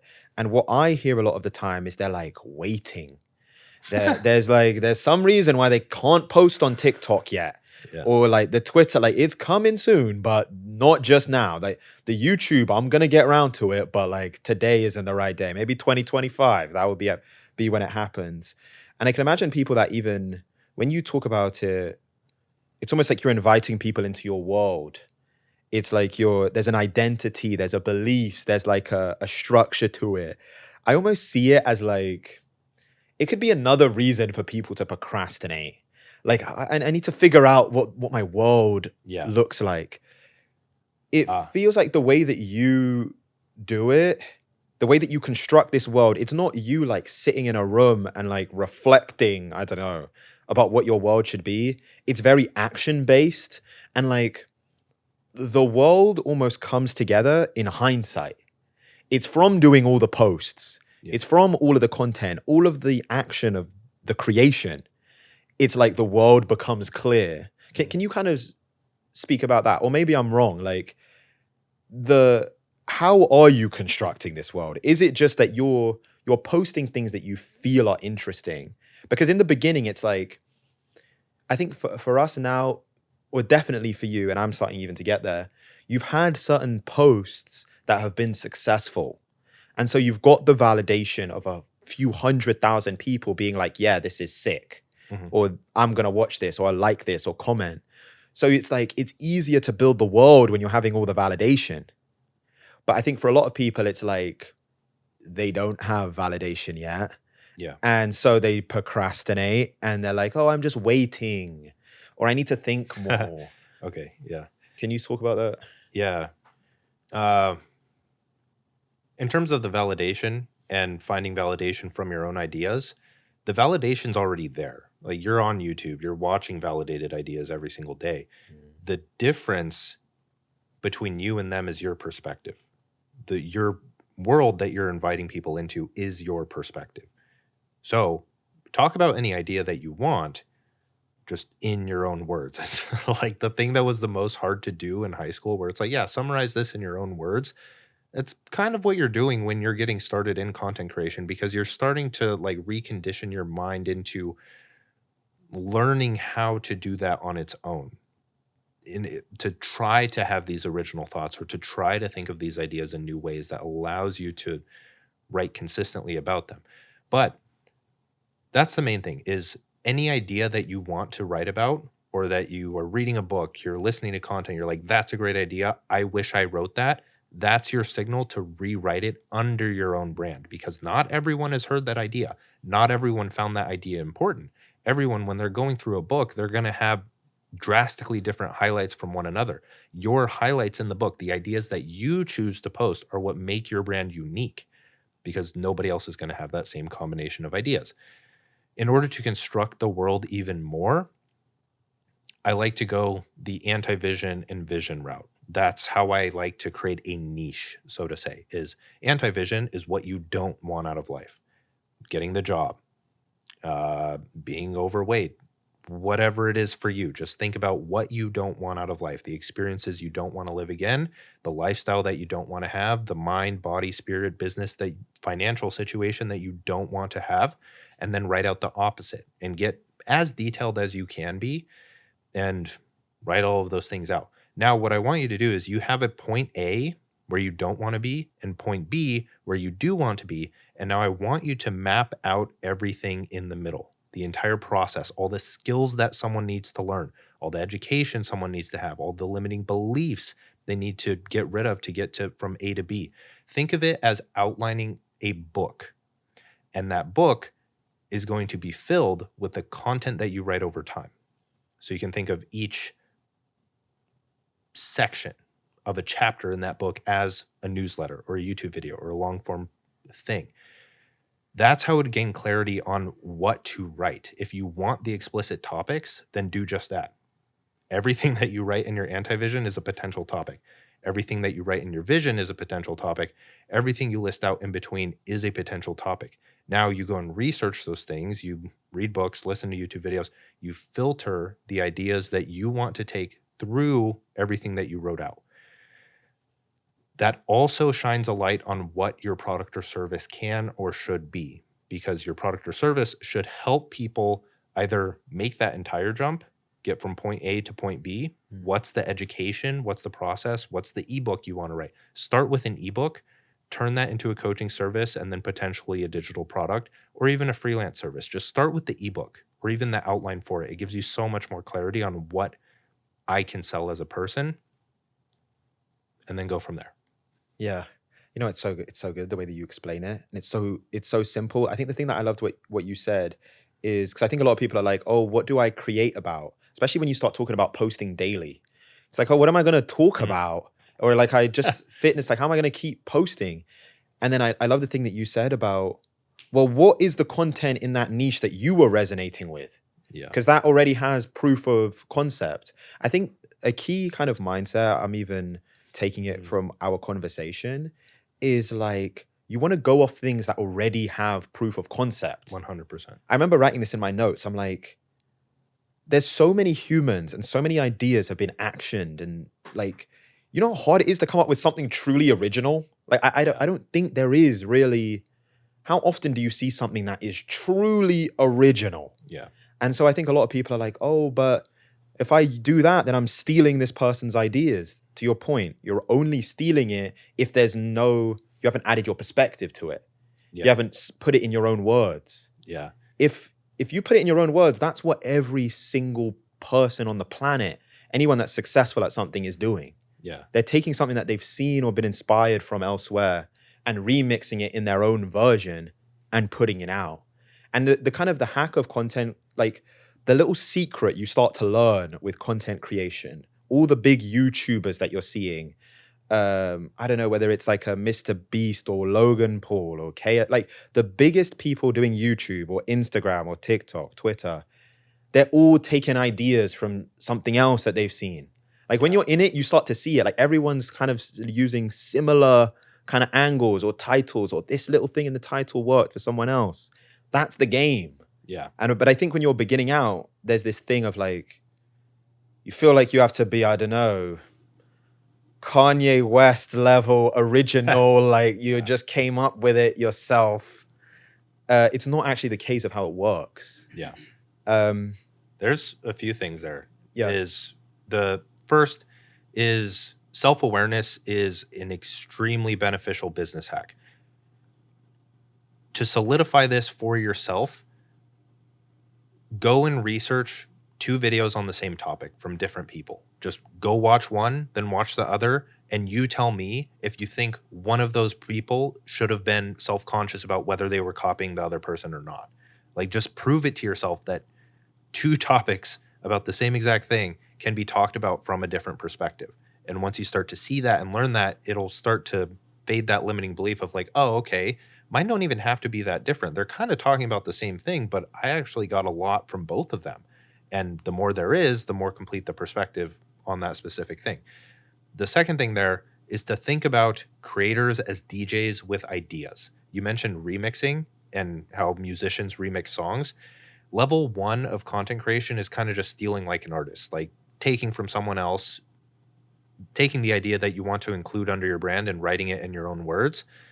Level 2 is like synthesizing ideas from multiple different sources. So what I like to do in my newsletters is I'll choose a business topic that I want to talk about, simply because those tend to do better in the algorithm. But then I'll find some kind of philosophical or psychological concept, like the stages of ego development. Very good, fun to research if you want to go down a rabbit hole.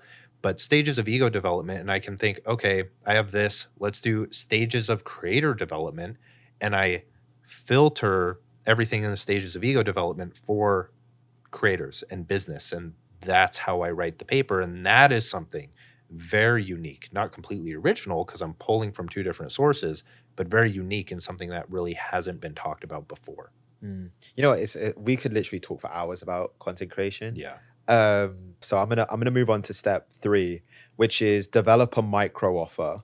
A micro offer is a low commitment, high value offer that you can deliver without building a complex product. This could be one-to-one coaching, consulting, or a series of tutorials. Can you talk about that? Why is that step 3? Yes. I don't like the idea of doing all of this unnecessary stuff in order to build a product or service and then just to have nothing for, just to not make any money from it once you actually start selling it. People focus so much on having the prettiest landing page and whatever it may be to get this freelance service or whatever it is out. The thing that I just like to do is 4 calls. You're going to offer 4 calls. You're going to choose point A, point B, what you help people achieve in between, and the 4 calls are going to go over those things. You can think of it as consulting or coaching. Again, health, wealth, relationships, happiness, whatever your interest is, whatever you can help someone with, think about where they don't want to be, where they want to be, the steps in between, and now how can you distribute those over 4 one-hour calls that you're going to go over a client with at that time.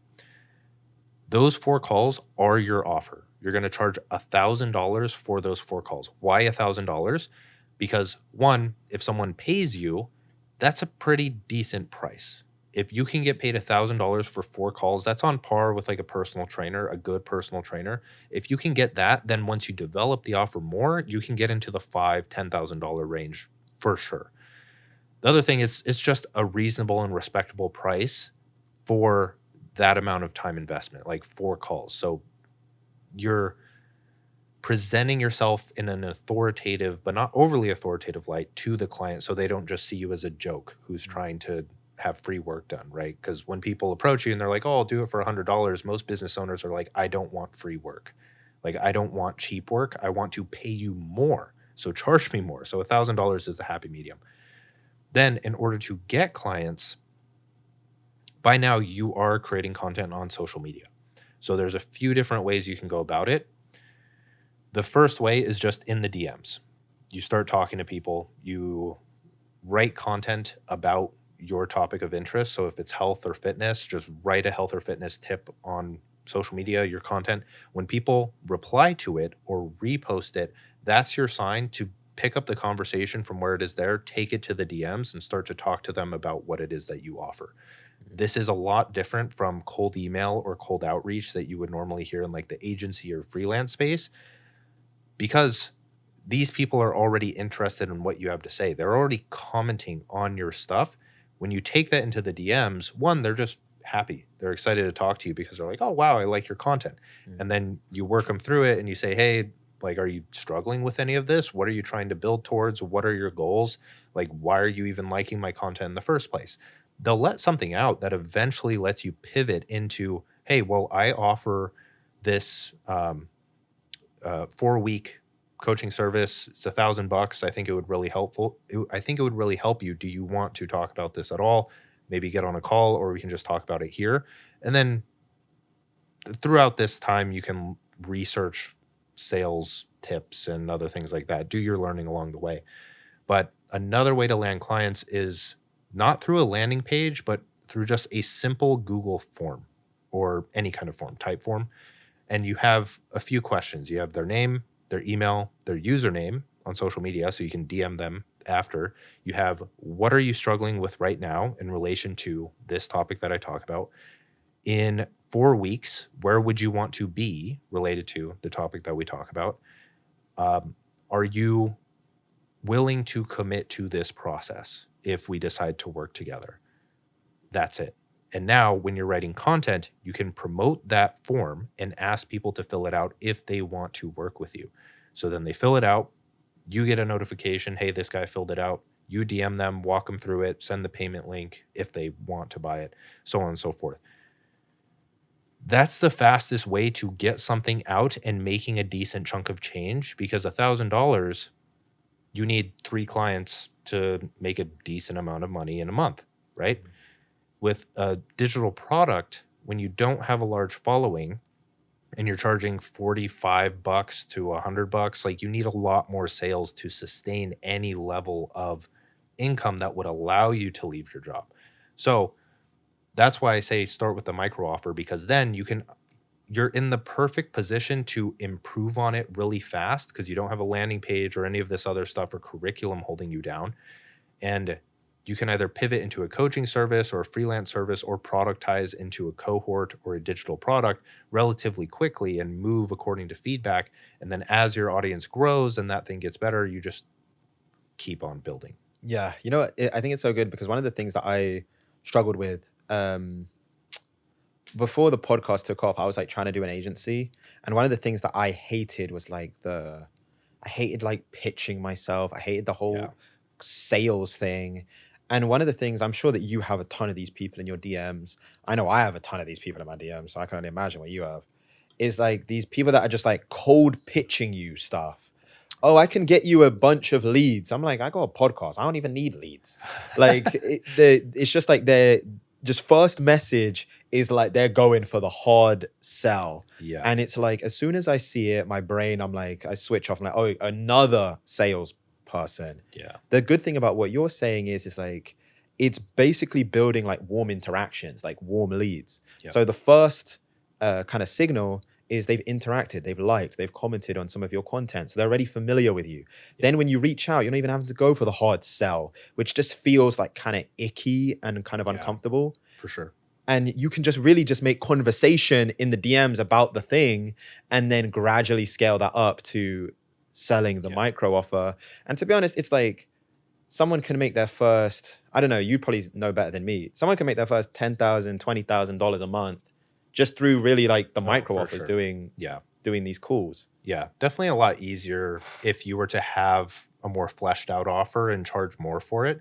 But as a starting point, like your first 5 clients, you'll get a ton of data and know what to do after 5 clients. But the other thing with that is your content along the way. Freelancers and agency owners don't get this too much unless they have a personal brand or are creating content. But that is the deciding factor for so many people that decide to pay or work for you, where if they watch a YouTube video of yours and then fill out that questionnaire with the micro offer to potentially work with you, or you DM them after the fact, they're so much more likely to buy from you. It's a drastic night and day difference from if you were just to cold email or cold DM them or do that cold pitch. If you're writing content and taking 1 to 2 hours a day, potentially less, potentially more, however long, you're making it so much easier to land clients and not have to deal with the cold email, cold outreach, direct pitching, just the thing that makes you feel like crap. Yeah. Say that. So let's say that I'm at the point where I have the micro offer, it's working, the content is humming. Mm-hmm. Say that I'm at, I don't know, 15, 20K a month. What is the delta from going to that, which is what? That's 6 figures in a year. What's the delta from going from like 6 figures in a year to you're hitting like $1 million in a year? You're hitting 7 figures. Like, what is that? What are you doing differently? Volume. For me, since I knew if I gained 1 follower, I could gain 1,000. If I could gain 1,000, I could gain 1 million.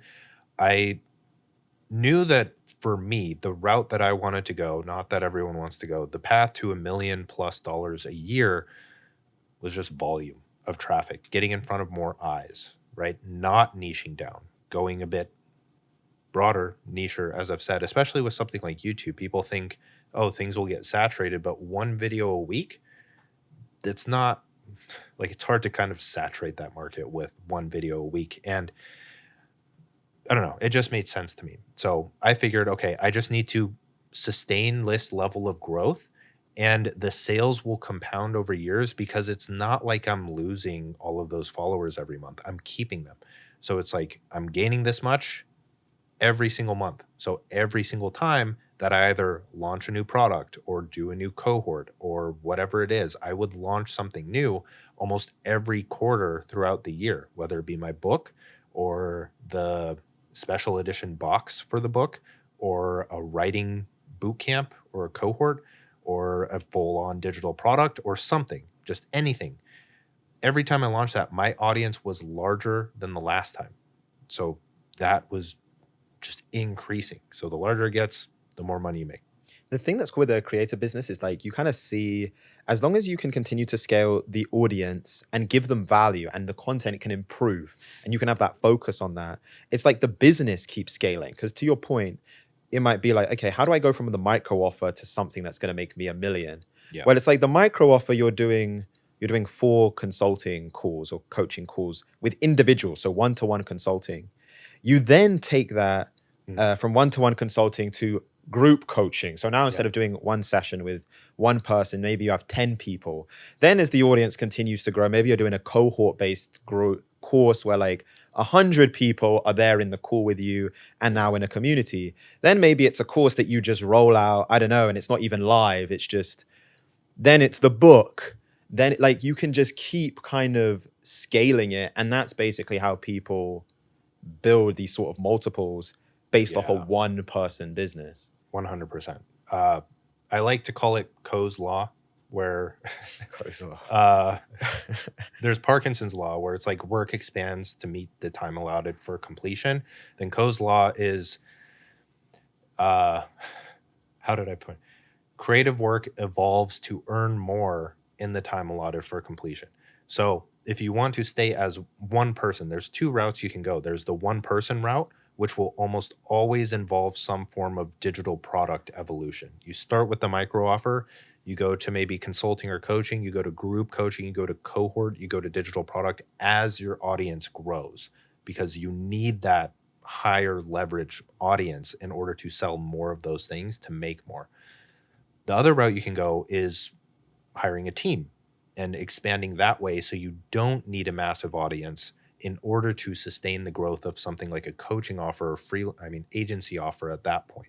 And so you're not necessarily going the digital product route, although you could add that on if you wanted to make more. So it's like, if you want to stay as one person, you really have to get comfortable with growing an audience. That's like the main skill. Everything else can be figured out, and you can improve and iterate on a product until it is profitable. But the act of growing an audience and getting good at that takes a bit of time to master. But once you do, then you're like, okay, I've got this. It all makes sense. Okay. Here's where I want to end. Final question is, we spoke about kind of in the beginning, as a kid, you had like this aversion to the traditional job. And we kind of went through this winding path of being like, a Mormon to an atheist to like all of these things, from being lost to found, lost again, found again, building a business, 1 million, then 3 million. I'm curious if you almost had to go back to that 13, 14-year-old version of Dan, parents divorced, seeing how these traditional ways of doing things, how it kind of leads to unhappiness. I don't know, the point that you're at now, you just had to have a conversation with that kid and like tell him one thing, something that would give him comfort or hope or inspiration for the future. I'm just curious, like, what do you think that conversation would be? Like, what's the one thing you'd want to tell him? I would tell him to dig deeper into the philosophy stuff earlier. And what I mean by that is, when I was a kid, I was really trying to prove Mormonism wrong. And so I was trying to understand the atheist perspective and really adopt that. But then if I were to have done that earlier and dug deeper into that, I think I would have reached like the other realization after that. Like, if nobody's heard of it, research the pre-trans fallacy. It's like pre-rational, rational, trans-rational, where there's like the Bible thumper stage, conformist stage of like this, like Christianity is the one true thing, or insert any religion here is the one true thing. And then the rational is like, okay, they reject that, go to atheism, And that there's traps within that itself. And then transrational, so transcending and including both, is kind of like, okay, I understand the deep generalized principles of reality that religion is pointing at, but wasn't meant to be interpreted as this one dogmatic thing that kind of keeps people trapped. If I were to have reached that stage a lot faster, I feel like that's a superpower, to be able to adopt nearly infinite perspectives and mold your mind to understand so many different situations and not become reactive or attached to any given one. That alone is very powerful. And especially when it comes to political stuff and religious stuff and all these other things, you can see and understand these different perspectives and learn to appreciate and enjoy them and correct your own actions with more data that way. Mm. And your mind just expands a lot more. You know, it's in the beginning we spoke about the future of work being adaptable. Mm-hmm. That mindset, being able to take different perspectives and put it all into one. Yeah. Exactly it. Yep. Dan Koe, thank you so much. Thank you, man. Pleasure, man. Thank you so much for watching this episode. I hope you enjoyed it. It's really a dream for me that I get to do this. It's surreal that this is what I do full time and every week. So if you enjoy the content, if you enjoyed the conversation, the stories, please hit that subscribe button. It helps us immeasurably with growing the channel, with getting guests, all of those things. So please hit that subscribe button, and I'll see you next time.